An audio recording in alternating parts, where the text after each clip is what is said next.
अगर आप एक बिजनेसमैन हैं और आपने उस बिजनेस में कोई लोन लिया है, किसी रिलेटिव से, इंडिविजुअल से, फर्म से, कंपनी से, किसी बैंक से, तो ऐसे में आप उस लोन पर इंटरेस्ट पे करते हैं। तो जब आप इंटरेस्ट पे करते हैं तो ऐसे में आपको टीडीएस डिडक्ट करने की रिक्वायरमेंट होती है। जो इंटरेस्ट आप पे करेंगे उस पर आप टीडीएस डिडक्ट करेंगे। तो सही टीडीएस प्रोविजंस आपको पता होने चाहिए कि कब आपकी टीडीएस डिडक्ट करने की लायबिलिटी है, रिक्वायरमेंट है, कब आपको टीडीएस डिडक्ट नहीं करना है। अगर आपकी टीडीएस डिडक्ट करने की रिक्वायरमेंट है, लायबिलिटी है, तो कितना टीडीएस आपको डिडक्ट करना है, कब आपको टीडीएस डिडक्ट करना है, कब आपको वह टीडीएस डिपॉजिट करना है, ये सभी बातें आपको पता होनी चाहिए। अदरवाइज अगर मान लीजिए आपके केस में टीडीएस डिडक्ट करने की रिक्वायरमेंट है और आपने टीडीएस डिडक्ट नहीं किया, तो आपको जो है काफी सारा लॉस हो सकता है। अकॉर्डिंग टू इनकम टैक्स, अगर टीडीएस डिडक्ट करने की लायबिलिटी है और आपने टीडीएस डिडक्ट नहीं किया तो आपका 30% जो एक्सपेंस है वो डिस अलाउ हो जाता है। उसको आप एक्सपेंस के तौर पर क्लेम नहीं कर सकते। तो ऐसे में आज के इस सेशन में हम बात करेंगे, अगर आप इंटरेस्ट की पेमेंट करते हैं तो ऐसे में कब आपको टीडीएस डिडक्ट करना है, कितना टीडीएस आपको डिडक्ट करना है और कब आपको टीडीएस डिडक्ट नहीं करना है। इसके रिगार्डिंग प्रोविजन दिया गया है सेक्शन 194 ए में, इनकम टैक्स एक्ट के अंदर। टीडीएस ऑन इंटरेस्ट, अगर आप इंटरेस्ट की पेमेंट करते हैं तो उस पर आपको टीडीएस कब डिडक्ट करना है।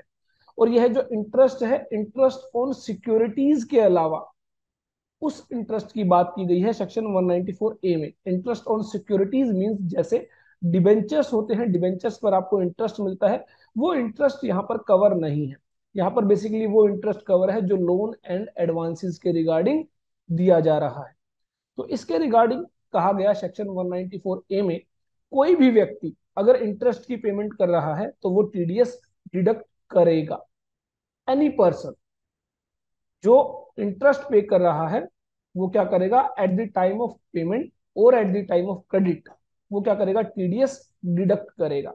अगर वो पेमेंट कर रहा है तो पेमेंट पर टीडीएस डिडक्ट करेगा, और अगर अभी पेमेंट नहीं कर रहा लेकिन अपनी बुक्स ऑफ अकाउंट्स के अंदर उस इंटरेस्ट को उस व्यक्ति के अकाउंट में क्रेडिट कर रहा है जिस व्यक्ति को वो इंटरेस्ट पे किया जाना है, तो ऐसे में eight the time of credit वो जो है टीडीएस डिडक्ट करेगा। पेमेंट और क्रेडिट, इन दोनों में से जो भी घटना पहले घटेगी उस पर जो है टीडीएस डिडक्ट किया जाएगा। तो कोई कंपनी है जो किसी व्यक्ति को इंटरेस्ट की पेमेंट कर रही है तो ऐसे में वो टीडीएस डिडक्ट करेगी। कितना टीडीएस डिडक्ट किया जाएगा, 10%। अगर 1 लाख रुपीज की इंटरेस्ट की पेमेंट की जा रही है तो उस पर 10% का टीडीएस हो जाता है 10,000 रुपीज।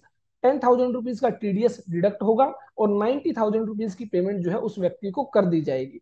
और यह जो 10,000 रुपीज डिडक्ट किया गया है in the form of TDS, वो डिपॉजिट कर दिया जाएगा टू दी गवर्नमेंट अकाउंट। अब बात आई, अगर इंडिविजुअल है और एचयूएफ है तो ऐसे में एक रिलैक्सेशन दी गई, एक राहत दी गई कि इन दोनों ही केसेस में अगर इन व्यक्तियों की टर्नओवर लास्ट फाइनेंशियल ईयर में 1 करोड़ रुपीज से ज्यादा है तो ही टीडीएस डिडक्ट करना होगा। और अगर ये प्रोफेशन रन करते हैं तो 50 लाख रुपीज से ज्यादा अगर ग्रोस रिसीट्स है तो ही टीडीएस डिडक्ट करना होगा। अगर मैं बात करूं फाइनेंशियल ईयर 23-24 जो कि करंट फाइनेंशियल ईयर है, किसी भी व्यक्ति को जो कि इंडिविजुअल या एचयूएफ है उसको टीडीएस तभी डिडक्ट करना है अगर वो इंटरेस्ट की पेमेंट कर रहा है, अगर फाइनेंशियल ईयर 22-23 में अगर उस व्यक्ति की टर्नओवर 1 करोड़ रुपए से ज्यादा है और ग्रोस रिसिट्स 50 लाख रुपए से ज्यादा है इन केस ऑफ प्रोफेशन। तो इंडिविजुअल और एचयूएफ को ही ये राहत दी गई। Company, partnership firm, any other person के केस में जो है कोई राहत नहीं दी गई। उन व्यक्ति को जो है ईच एंड एवरी केस में टीडीएस डिडक्ट करना ही है। तो यहां पर उसके अलावा कहा गया कि अगर बैंक जो है फिक्स डिपॉजिट पर इंटरेस्ट की पेमेंट करता है तो ऐसे में 40,000 रुपीज तक वह टीडीएस डिडक्ट नहीं करेगा। क्योंकि अभी हमने देखा था इंडिविजुअल और एचयूएफ के अलावा बाकी सभी व्यक्तियों को ईच एंड एवरी केस में टीडीएस डिडक्ट करना है अगर वो इंटरेस्ट पे करते हैं। लेकिन यहाँ पर एक जो है कंडीशन लगाई गई बैंकिंग सिस्टम पर, पोस्ट ऑफिस पर और कोऑपरेटिव सोसाइटीज पर, जो फिक्स डिपॉजिट एक्सेप्ट करती हैं और उन फिक्स डिपॉजिट पर इंटरेस्ट पे करती है। तो अगर उन फिक्स डिपॉजिट पर, टाइम डिपॉजिट्स पर 40,000 रुपीज तक की इंटरेस्ट की पेमेंट है तो टीडीएस डिडक्ट नहीं किया जाएगा by that bank, by that post office, by that cooperative society. और अगर वो व्यक्ति सीनियर सिटीजन है जिसको इंटरेस्ट पे किया जा रहा है तो यह लिमिट 50,000 रुपीज कर दी गई। इट मीन्स सीनियर सिटीजन के केस में 50,000 रुपए से जो है 50,000 रुपए तक अगर फिक्स डिपॉजिट पर, टाइम डिपॉजिट पर इंटरेस्ट पे किया जा रहा है by the banks, by the cooperative societies, by the post offices, तो ऐसे में उस पर टीडीएस डिडक्ट नहीं होगा। बाकी सभी केसेस में, इनके अलावा जितने भी केसेस बच जाते हैं, उसमें 5,000 रुपीज की लिमिट दी गई कि 5,000 रुपए तक कोई टीडीएस डिडक्ट नहीं करना। 5,000 रुपए से ज्यादा अगर इंटरेस्ट की पेमेंट है तो टीडीएस डिडक्ट किया जाएगा एट द रेट ऑफ 10%।